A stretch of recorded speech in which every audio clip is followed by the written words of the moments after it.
Morning. Don't know where you are? But where I am, it's early. The world's still stretching, the coffee's hot, and the signals are already coming in. Let's take a look before the day starts making demands. This is Signal Check with Adrian Knorr. So here's something that should worry anyone running security scans in their pipeline. Trivy, one of the most popular vulnerability scanners out there, got compromised. And not just a little compromised. A supply chain attack by a group called Team PCP managed to inject credential-stealing malware directly into official releases and GitHub Actions. For about 3 hours, anyone pulling version 0.69.4 was getting a Trojanized binary. The malicious GitHub Actions stayed live for up to 12 hours. Think about that. You're using a tool designed to find vulnerabilities, and the tool itself becomes the vulnerability. The malware didn't just sit there either.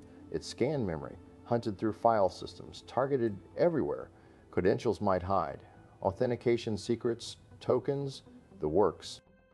The Trivy team rotated everything, but they've admitted the process wasn't atomic, meaning attackers might have caught some of those refreshed tokens too. It's the security scanner equivalent of your antivirus getting a virus, and it's a brutal reminder. Even the tools we trust to protect us can become attack vectors if someone gets into the build pipeline. Okay, shift gears completely. This one's delightful. A chemistry student at Northwestern has been working on a problem that sounds trivial until you realize it's not. Long fingernails don't work well with touchscreens.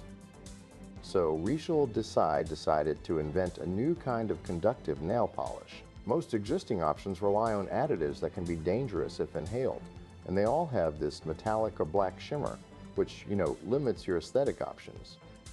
Desai wanted something clear, something you could layer over any color. She and her advisor Joshua Lawrence tested a bunch of compounds.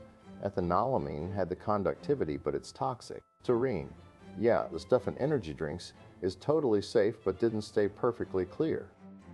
They haven't cracked it yet, but here's what I love about this story. Lawrence said, "We're doing the hard work of finding things that don't work, and eventually, if you do that long enough, you find something that does." That's science. That's the whole thing. Fail your way forward until something clicks. We keep finding DNA ingredients on asteroids. The Ryugu asteroid samples, brought back by Japan's Hayabusa 2 mission, just confirmed something wild. All 5 nucleotide bases that make up DNA and RNA, they're there on a rock that's been drifting through space for billions of years. Now, you always have to rule out contamination, right? Could it have formed during atmospheric entry? Could Earth's biology have sneaked in somehow? The researchers accounted for that. The bases are real, and Ryugu's not alone. Other asteroids carry these precursors too. So what does this actually mean? It suggests that the raw materials for life, the chemical building blocks, might be common throughout the solar system, maybe even the universe.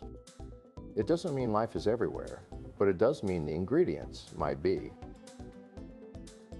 Jensen Huang says we've achieved AGI. The NVIDIA CEO dropped that line on Lex Fridman's podcast this week, and yeah, it got people excited and confused, and maybe a little annoyed depending on who you ask. AGI, Artificial General Intelligence, is supposed to mean AI that matches or surpasses human intelligence. Huang was responding to a definition Fridman threw out.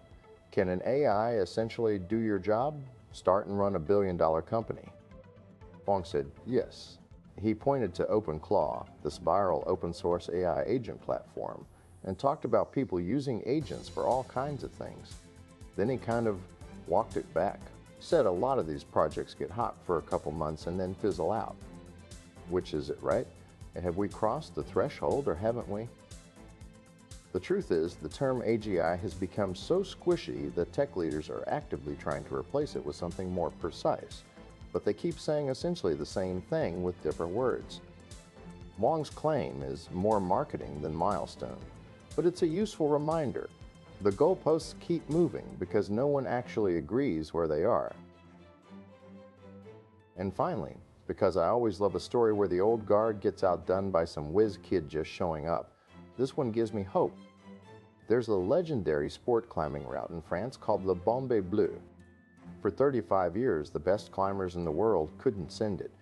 Then a 17-year-old named Erwan Legrand walked up and did the first ascent, barefoot.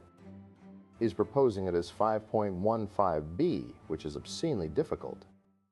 I don't even know what possesses someone to look at a route that stumped professionals for decades and think, yeah, but what if I don't wear shoes?